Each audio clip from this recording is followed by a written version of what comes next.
এটা কি ওই যে ইউকেতে যে জিপি সিস্টেম আছে ওই ওই টাইপের তো কিছু? তো এটা তো ভাই আপনাদেরকে করতে হবে স্বাভাবিকভাবে। ভোটের জন্য আমি যদি গ্রামে যেতে পারি, তাহলে চিকিৎসা দেওয়ার জন্য পবিত্র দায়িত্ব হিসেবে আপনি কেন উপজেলা বা ইউনিয়ন পর্যায়ে যাবেন না? সুস্বাস্থ্যের বাংলাদেশ শুধু ঢাকা শহর কেন্দ্রিক হলে হবে না। সুস্বাস্থ্যের বাংলাদেশ গড়ে তুলতে হলে স্বাস্থ্য সেবাকে নিয়ে যেতে হবে জেলায়, নিয়ে যেতে হবে উপজেলায়, নিয়ে যেতে হবে হাওড়ে, বাওড়ে, পাহাড়ে, পর্বতে। কিন্তু বাস্তবতা হলো আমাদের উপজেলা হাসপাতালের চিকিৎসক এবং মেডিকেল টেকনোলজিস্টদের তীব্র সংকট রয়েছে।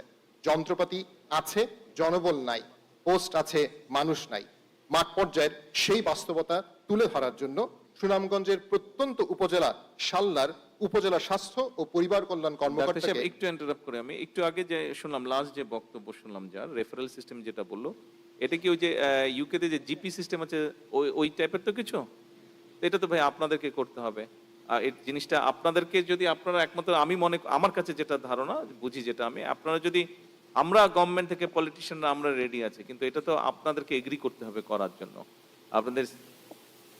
আপনাদেরকে এগ্রি করতে হবে, বিশেষ করে বড় ডাক্তার যারা আছেন আপনাদেরকে এগ্রি করতে হবে যে হ্যাঁ আমরা রেফারেল সিস্টেমে যাব। আমি বলতে চাচ্ছিলাম না কথাটা, বাট এখন না বলেও থাকতে পারলাম না এটা এই সিস্টেমটা। এবং স্বাভাবিকভাবে ভোটের জন্য আমি যদি গ্রামে যেতে পারি, তাহলে চিকিৎসা দেওয়ার জন্য পবিত্র দায়িত্ব হিসেবে আপনি কেন উপজেলা বা ইউনিয়ন পর্যায়ে যাবেন না, তাই না?